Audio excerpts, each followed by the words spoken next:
Hi, I'm Cheyenne Overton, and welcome to On the Slate. Good evening, ladies and gentlemen, and welcome to On the Slate. I'm sitting here with a very good friend of mine and a very fine actor, Mr. GlennPlummer. Hey, you're watching On the Slate, and I'm Tasha Dixon, your tech guide through the maze that is filmmaking.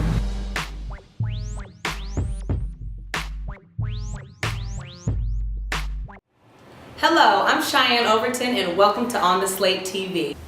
Finally, the embargo is lifted, and we're free to talk about what everyone all over the world is talking about. Black Panther. Ngawa. Ngawa. Really? That's true.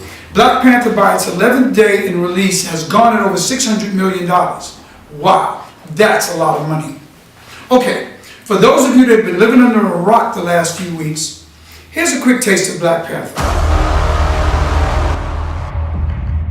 You're telling me that the king of a third world country runs around in a bulletproof catsuit? Why don't you ask him yourself? Because he's right outside. Bingo. The Chadwick Boseman superhero flick is already the biggest non-sequel solo superhero movie of all time. I like that. The Walt Disney release should enter this weekend, the third week, with under or over, give or take, 900 million. With those kind of numbers, it could surpass the 17-day total of The Last Jedi. Take that, Obi-Wan Kenobi.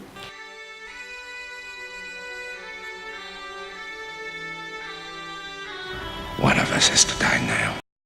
Okay, Star Wars is not doomed.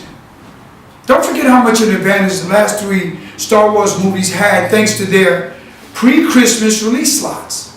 And even if the Black Panther falls short of The Last Jedi's domestic release, Which it won't. don't be surprised if Walt Disney slots Black Panther 2 in a Christmas season not otherwise occupied by Star Wars or Avatar. Can we see that sexy Michael B. Jordan clip again?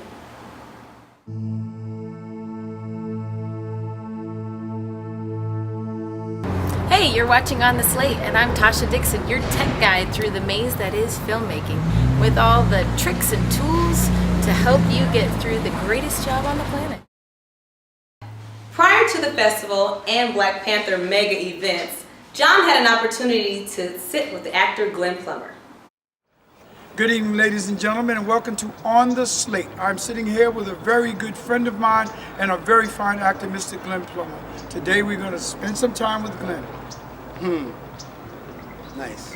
Hi, welcome to spending time with Glenn. Huh. Well, you're funny. Yeah. Your stand-up is getting better. Talk to It's me. getting I better. know, you haven't seen it. I have like 2 minutes. I got 2 minutes, and I'm actually trying to reinvent myself. You heard it here. No, first, you've done that a ladies and million gentlemen. times. But here's the thing. Okay. You asked me about the motivation. Yeah, what prompts That- you? The What thing that- drives you? Yeah, you know what drives me is this. After years of being in this business, I realized something. Because before, I only wanted to do studio movies, studio TV, and I thought that was the only way to go. And then, But that was the perception. in my perception. That was a lot of people's Okay. perception. They had us all thinking that, especially brothers. Yeah, so, but then I started doing indies, low budget, no budget. I paid a few people to work on their projects. No, I'm kidding. But the Oh, thing well, I'm is, glad you are kidding. here's the thing about that. In the year 2099, I'll be dead and gone. Right? Well, You'll be dead and gone. Yeah, I will? I won't be here in you 2099. gonna be here? No, not Okay. at all. And somebody's going to Thanks for look reminding me. us up on the internet, if that's still something that's going on, or they're going to look us up in some archive somewhere, and they're going to go, GlennPlummer, actor, he's done 2,000 movies. Wait a minute, you went from 139 to 2,000? Did you hear what I just said? My brother. Did you hear what I just said?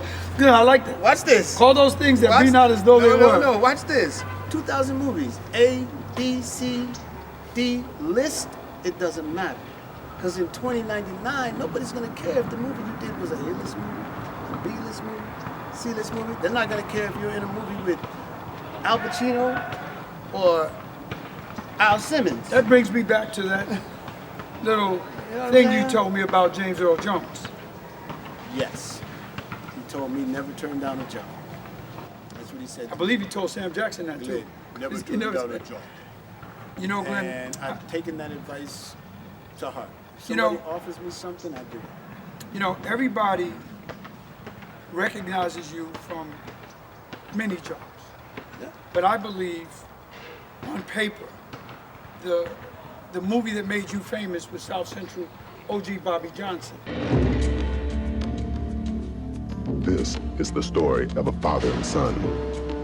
Don't go soft on me, man.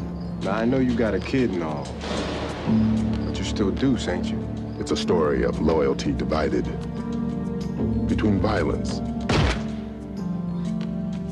and love, between death Bobby, you didn't. and life. Look, you give me some names. Give them to me right now and I'll cut you a soft deal.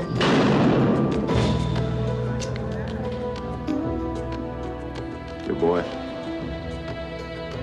Yeah. How old? Well, he's 3 in that picture. Well, he's 10. So where were you? Boy's daddy. I was in here. That man is in prison or dodging prison, and his kids suffer. You saying it was my fault he got shot? Me and you. We're brothers, and we got to be there for our children. Go find your boy. Save his life. Takes my life, I'll do it. South Central. Something's got to change. Bobby Johnson. Now, what I want to say about that is, how does that affect you? What do you feel when you walk out your house and people? And I don't mean what do you feel in terms of, you know, you feels good, you get a pat on the back, you feel great. I don't mean that. I mean internally, what happens to you when people consistently let you know they appreciate their movie? What has that done for your life? Wow. A friend of mine told me once, he said, you know, you only get a few times to do really important things. And Something great. when you get a chance to, but you don't know it's going to be great until after. You don't know it's great until after it's done. So, It's true. you know, when you make a movie, it's about gangs. It's about a man getting his child out of the gangs after being in the gang. You know, he has to come back and rescue his child from the gangs.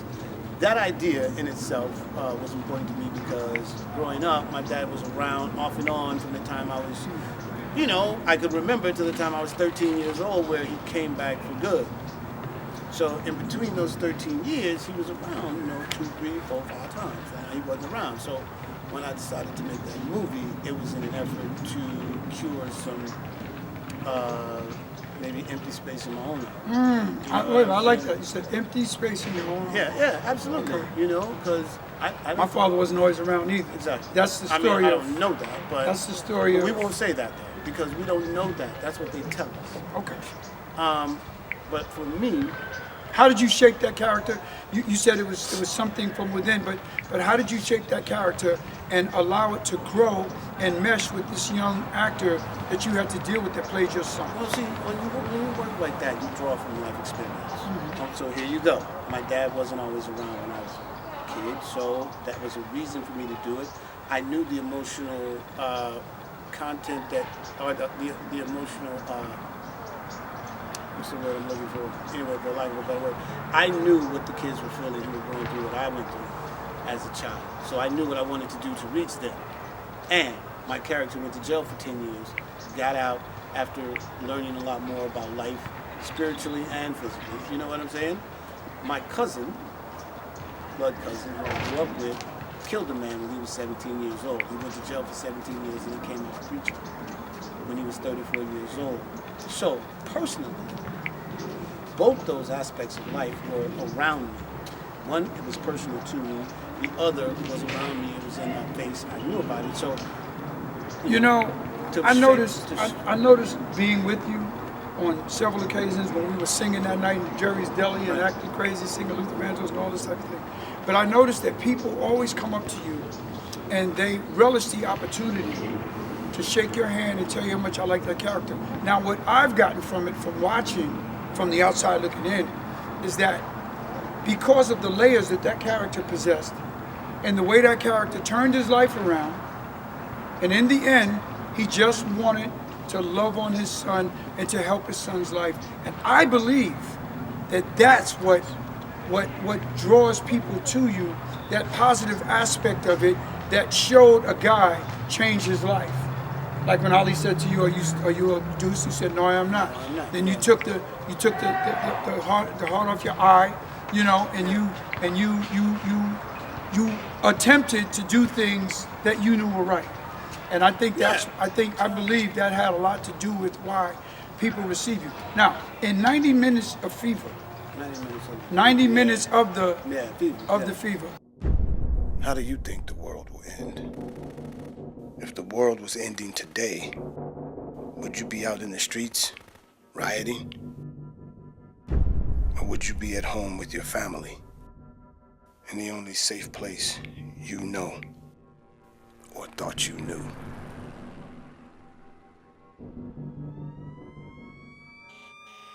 How long could you hold out? How long could you defend against the dangers outside? What if the real enemy was within the human heart? Your own heart. If you knew the end of the world was today, what secrets would you tell? If you knew the end of the world was here, today.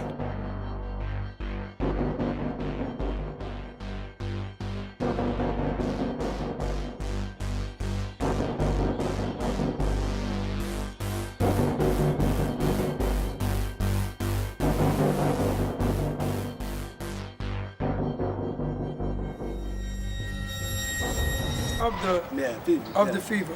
I noticed that in that movie, once again, you had a good heart, you were family oriented, Yeah. and you were willing to die for your